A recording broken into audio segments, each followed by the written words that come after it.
What's up, you guys? Jeff Crow here. Welcome to yet another great episode of Mob and Organized Crime TV. Please make sure to hit the like button, share, subscribe, and ring the notification bell, especially if you're new here. That way you get all of our alerts on time. I'm introducing a great pre-record session that we did about a week ago with Brian King. He's a former Gangster Disciple from Chicago. He was in there during the really tough days in the 80s and into the early 90s. Now he has a group that he founded in Fresno called Fresno Street Saints. And I'm having CEO Rod Johnson do the interview. So I'm going to have them take it away right from here. Once again, like, share, subscribe, and ring the notification bell. Thank you.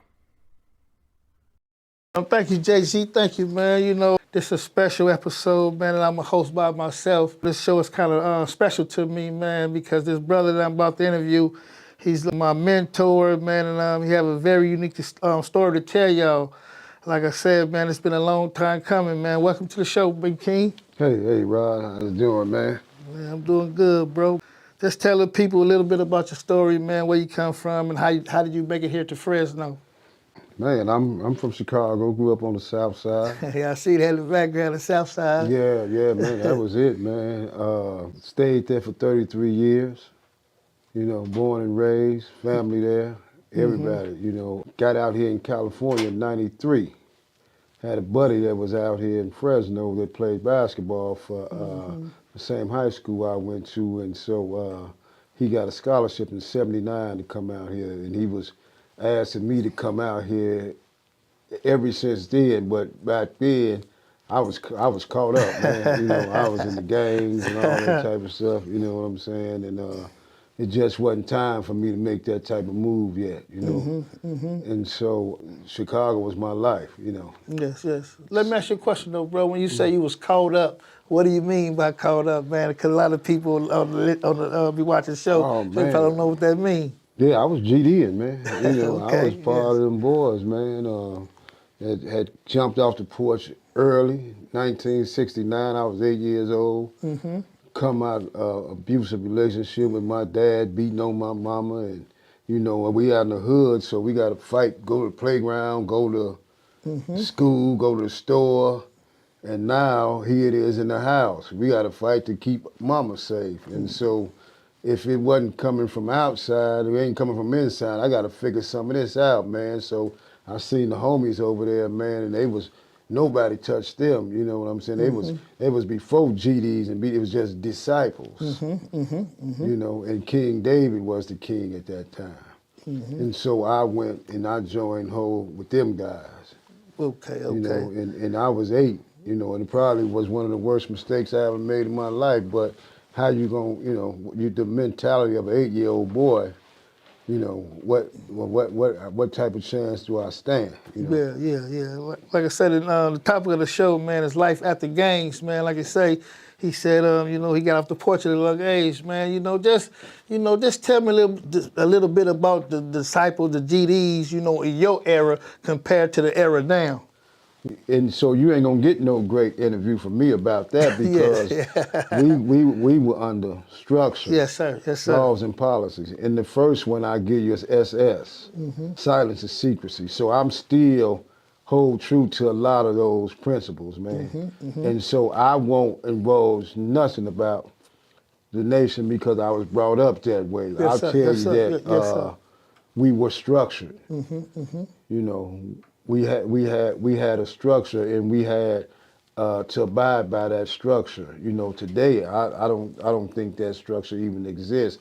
I've been through there. I go through there, and I keep it moving. Yeah. And I hear and I see a lot of stuff from the internet on how they moving, and never thought I would see the day we would be moving like that as a nation. Yes. Like I say, that SNS y'all little code, they really don't have that right now with this internet because it's just crazy, man. But like I say, they call it Chirac, and like I say, I watch these little brothers, man. You know, they crazy out there, bro.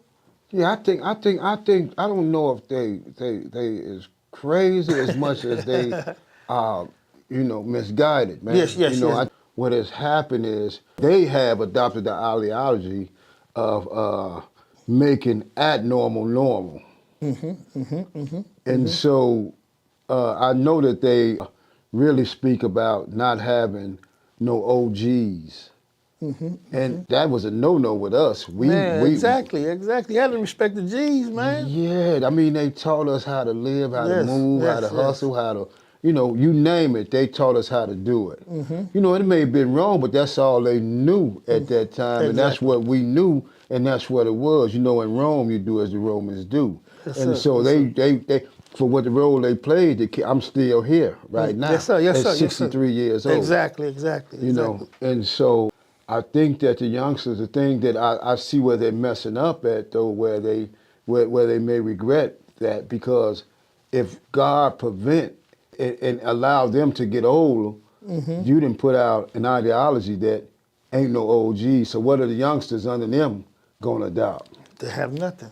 So now they ain't gonna respect them as forefathers or cornerstones, or those dudes that paved the way in the community. Yeah, for them. Yes, for them. But Now, they don't understand it. Like, when you don't respect your OGs, in order for you to be here where you are, you have to follow somebody.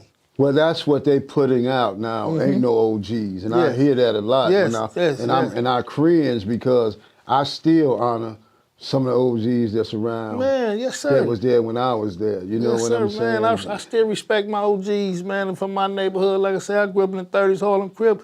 I love all my OGs, and even some OG Bloods. They the big homies. You got, like I said, I'm second generation, so we still up under that same cloth that y'all was under, where you respect the G's, regardless they smoked out or whatever. You still have to respect them. But I got a question that I want to ask you. We had did an interview about this about 6 years ago. I had another show. Now today's GD. They would have to live under y'all structure. When you do a violation, I heard y'all had something called like 25 to the head, no cover up. Oh yeah, but that was kind of abolished during my era. Oh, okay.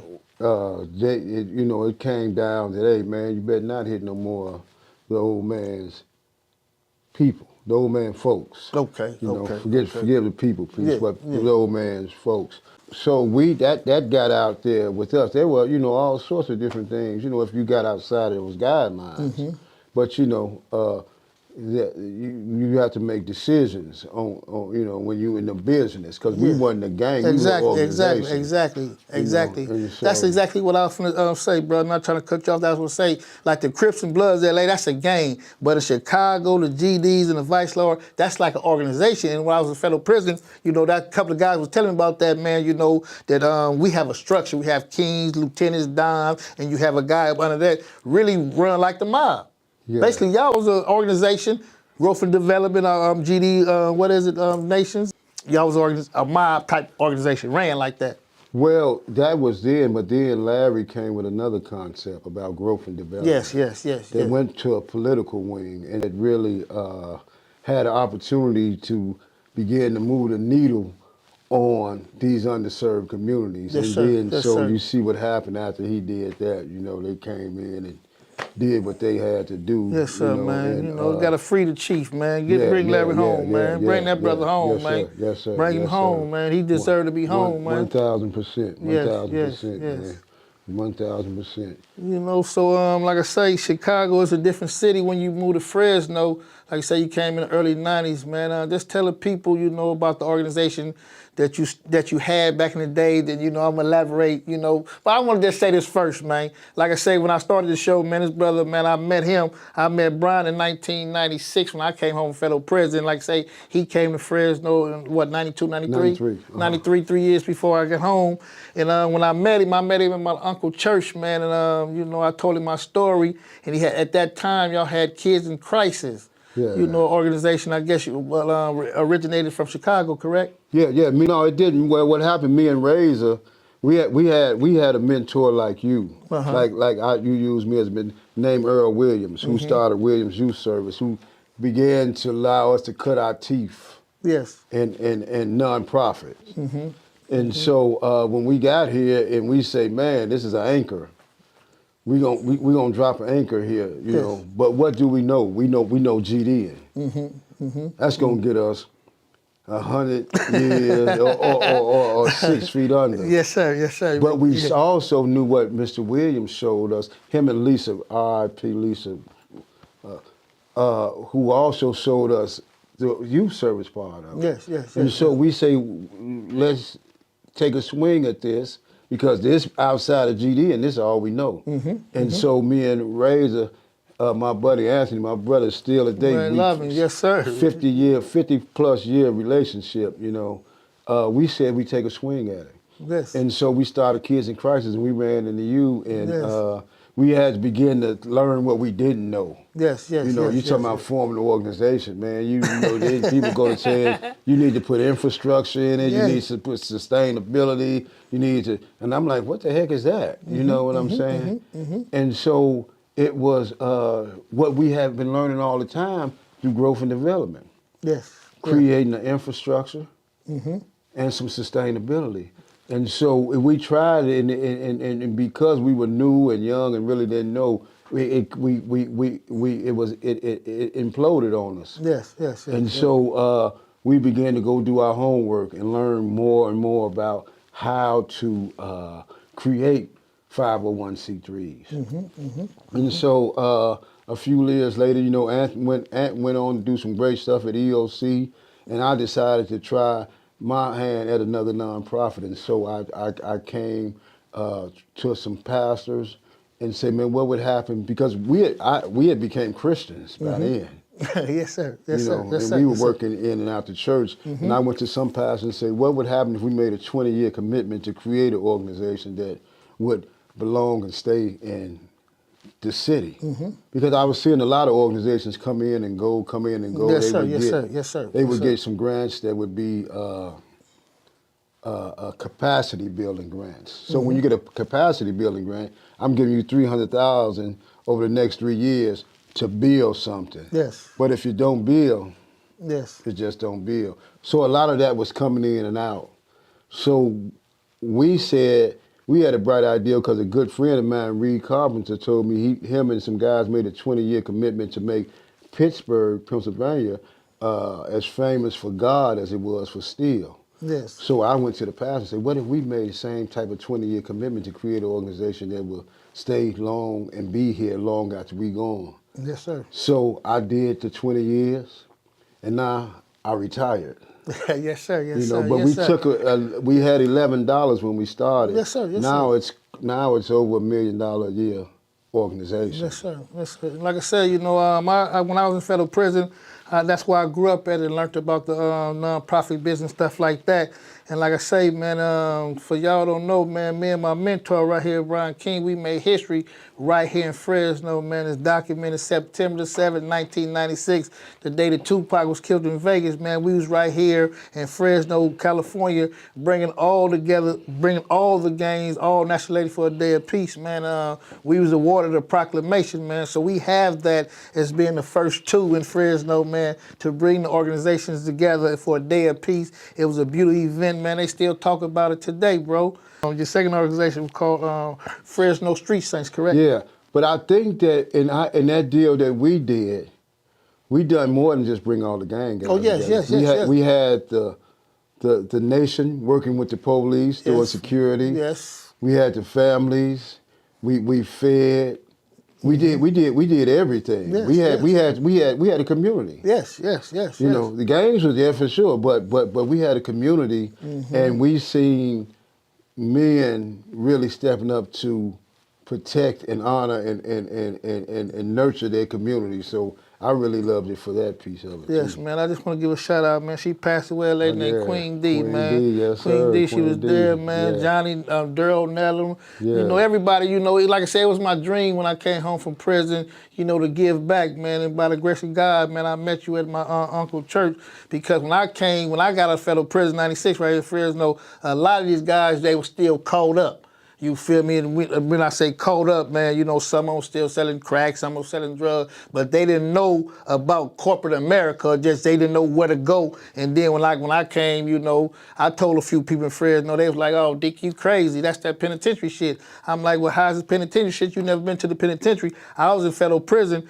around, white collar people, educated people. So after the first 3 years, I started, getting into books and trying to learn something so I can prepare myself to come back to society.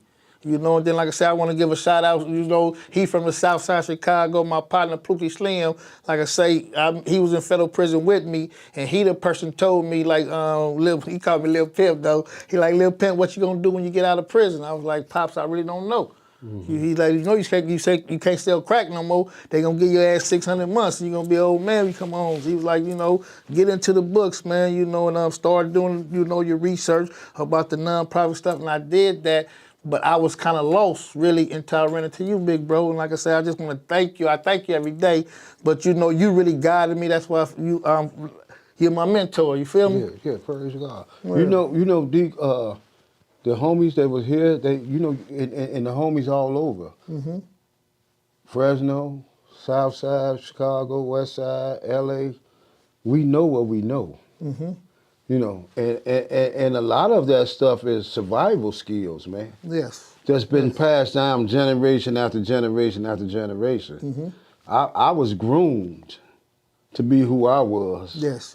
Not by my mama, not by my daddy, but by my G's. Yes. And so they, again, it's what it was. Ain't no ifs, ands, and buts about it. Because if you're gonna be here, out here, we got to show you how to be out here. Exactly. We got to teach you how to be out here. And so, I never, it's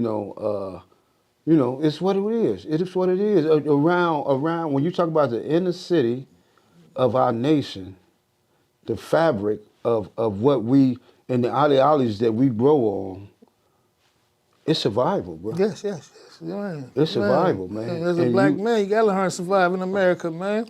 Yeah, and the routes that we choose, because my brother and them didn't choose GD. They went to school. Yes. I was so stupid. I thought they was the squares. I'm like, oh man, they squares. But me calling them squares, and every time they come home for Christmas, summer vacation, I'm on the same corner doing the same thing, and they the squares. Yeah. You know what I'm saying? Yeah. I'm getting babies and racking up child support payments. They going on getting degrees and coming on professionals, and I'm calling them a square, and I'm still on the same corner, So, so, we learn, we know what we know. Yeah, man, so any kids watching this show, man, y'all heard the brother said, man, it's going to school, it's not being a square, man. Like I say, I had the opportunity, to go to school, did a little college, but like I said, it wasn't pure pressure, but it was, like I said, I grew up in the crack era, man. It was like everybody was doing it. And then, like I say, once you realize that you're not gonna make it to the NBA or the NFL, I'm gonna blame it. I'm like Mac 10, I'm gonna blame it on my knees. I start selling keys. Yeah. It's always, that's the same thing Adam did when Eve gave him, talked about the apple. It's been the blame game for the longest, even with myself, But what I did do, I went back and got myself educated. Yes, you did. You know what I'm saying? Because, and I love it now. I love it because now, I just love to learn, man. I sit down on the regular in some type of training or development or some type of book or some type of podcast or, and to still try to, continue, because I'm getting older. Yes. Still trying to keep it sharp, you know what I'm saying? Because, and I also got some help because of the fact that I joined the game in 1969. So I didn't get out to 93. Yes. So that was hours, that was days, that was weeks, that was months, that was years, all the way down to minutes and seconds of almost 30 years in an organization. And I, bullet wounds, stab, and I done been through some stuff. Yes. So when I got out, I had to figure this, man, I gotta get out. I'm post-traumatic stress syndrome. I was gonna do a grief share program, so I went to get grief share training, and in the middle of class, I told the teacher, hey, hold on. I'm on the wrong side. Yeah, yeah. I need to get over there. Yes. I don't need to teach this. I need to go through this. Because when I look back over the funerals and the murders and the, all the stuff that come with being in the third largest city with a national gang. Yes. And watching dudes that you love, don't make it. 14, 15, 12, we babies. Yes. You get what I'm saying? And so not only did I have to educate myself, I had to redo my mind. Yes, like I say, man, a lot of people think that, post-traumatic stress is not a mental illness. It is, man. Like I say, I'm a big advocate for mental health issues and stuff like that. But like I say, when you talk to when we talk to kids like in 96, 97, a lot of them kids, they grown now. I remember some of them, man, and I'll be like, wow, those kids, I just say, they suffer from mental illness. But like I say, mental illness is a big thing. For you to say that you went there to have training and then say you don't need to be on this side, that's powerful, big bro. Man, so I'm calling one of the guys, he go to jail. He called me. And I'm telling him this type of stuff. And he telling me that, man, you done went crazy out there. I say, hold on. We on the phone. I say, hold on. Yeah. Now you tell me you set up for 3 days smoking crack. Yeah. You ran out of money. You went down to the store that all of us know you at, even the store, man. Stuck the stove up. They hit the deal on you. Yeah. You take off zooming down the street. You run into 15 cars. You flip over, you jump out, and you run. That nigga Superman. And they tasing you, and you fighting. And they finally subdue you. Now you got a 40 piece. Yeah. And you tell me I'm crazy. Yeah. I said, yeah, I'm gonna stay crazy. I'm gonna stay crazy. Yeah, I love my crazy. Yeah, I love this crazy. On that. Wow. And so but that's what it is. Yes. That's what we learned, man. You know that, man. Yes, sir. You from the bricks, man. You from the jungle. Yes, sir. You know that. Yes, sir. So coming over here, it was hard because I had to recalibrate my mind, man. I ain't gotta sit right now with where I'm okay with my back to the door. Yes. You know what I'm saying? Yes, sir. I'm okay with being able to, just walk out and know that I don't need a blick. I ain't finna spark nothing up. And ain't nobody looking for me, man. That's right. And I ain't looking for nobody. That's right. And I was able to raise my boys as a single parent till I met my lovely wife and got all them through school. Yes. They're doing good, man. I remember when they was babies, man. One of them used to be in here doing acting and all that type of stuff. Man. Yeah, so that's how I knew this place. But that comes, man, after life. That's the learning. Life. Yes, after going and went back and kicked it with a lot of the homies in Chi. And they like, man, we proud of you, man. Goddamn right. We proud of you, man. And I'm telling them, man, hey, man, through the grace of God, I'm okay today. You know what I'm saying? I'm not in nobody's business, man. I got a lovely wife, man. We raised all our kids. We got 20 plus grandkids. I don't even know their names. They got so many funny African names. We come up with Mary and Barbara. Man, my grandkids got so many different. I be like, come here. Yeah, just come here, son. Come here, son. Come here, daughter. But I love it, man. Yes. And so now that I retired, I'm a pastor at the Well Community Church, and I'm a neighborhood pastor. And so my job is to go out and work with small churches and nonprofits and schools and different things like that, which I love, man. Yes. I ain't gotta chase the kids like we were doing, and for the 20 plus years as Street Saints, man. And I'm proud of what you're doing, bro. You're Yeah, doing a thank you, great man. job, you know. Yeah, like I say, man, I try, I just want to give a shout out to Gene, JC for, allowing me to be on this platform, Mob True Crime. We try to, we keep it real right here, man, bringing guests on here, that they really experience something, man, and really have a message about transformation and changing your life around. Like I say, man, when we talk off camera, Big Bro tell me, man, I never thought, that I'd be doing this, or, I thought it was just GD, because that's all he knew at the time, man. And like I say, growing up in LA, man, gang banging and, selling drugs, that's all I knew at the time. And like I say, man, when I went to that phase, that's when I just grew up. I got a chance to meet different type of individuals. Like I say, it was the gang members in there, the mafia figures. I did some time with some very prominent white collar crime. I mean, what people committed white collar crime. But like I say, far as Fresno, what do you think Fresno need right now? We're not gonna say no names and stuff about the ugly organization, what's going on right now. But I can really say this when Fresno Street Saints, I want to say probably get like 7, 8 years, you brought something back to Fresno that they don't have right there, and that's summer youth.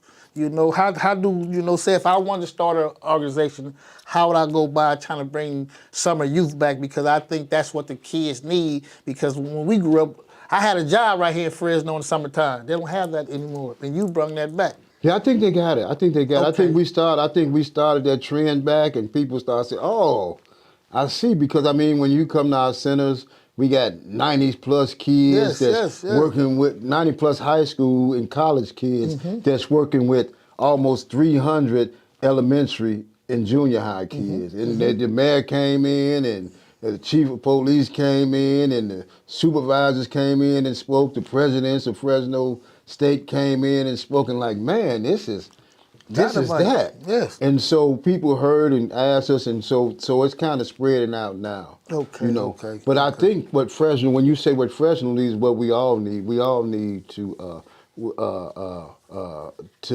be able to experience fairness. Yes, I totally agree. I totally agree. Some of the stuff that the redlining and all that stuff, there's still a fallout that left holes in our cities where ghettos were created and lines were drawn that if you're in this particular community, you really don't qualify because insurance and crime and this type of stuff. Taxes are not as great because it's not home ownership. It's more around renting and apartments and projects, and so you don't get the fabulous schools that other communities that pay, different tax brackets get.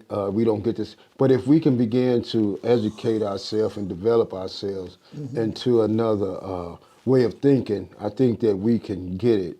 We can get it. We can start to move the needle on the things that we need. Okay, let me ask you a question. As far as in Fresno, the fair housing, man. Like I said, I know you probably know a little bit about that, man. Let's speak about that in Fresno, the fair housing.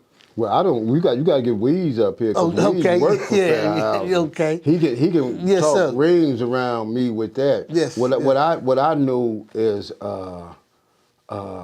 nonprofit. Yes. And Okay. what I've seen.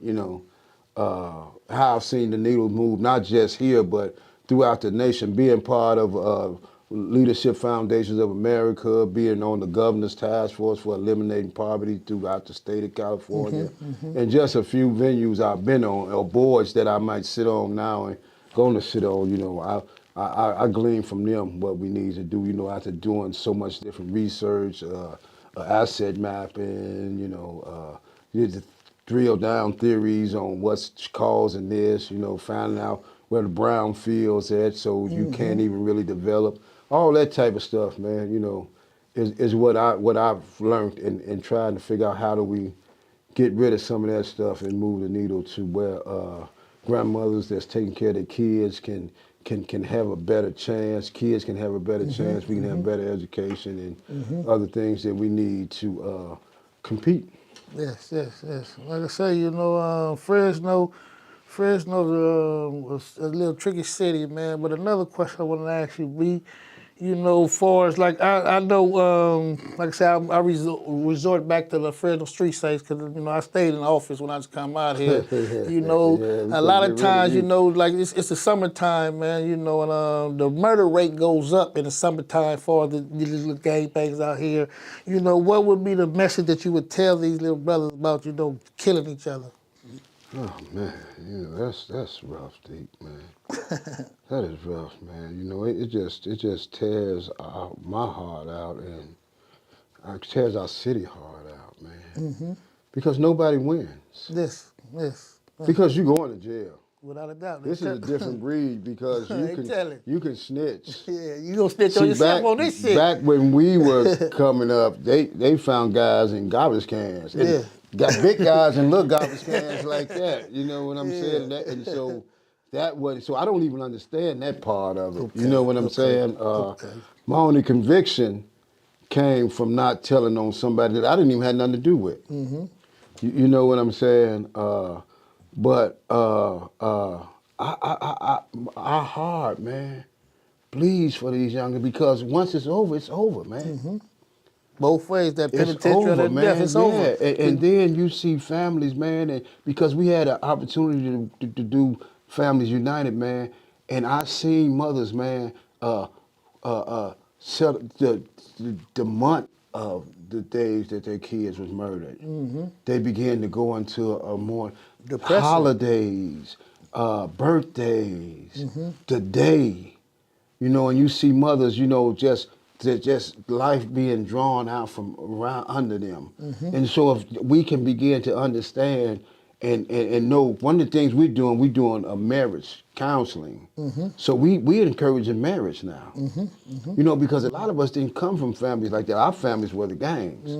So that's what we cared about. That we was married to. So if we destroyed something that somebody had over there, it wasn't ours because our family is intact. You know what I'm saying? But if we know mama, daddy, if we came from mama, daddy, and we understood that, we probably would do better, do different. So we doing a conference where we do every once a month where we meet at the churches, and we've been doing it for 2 years, and we've had 6 marriages. That's beautiful, bro. Not much, but that counts, you know.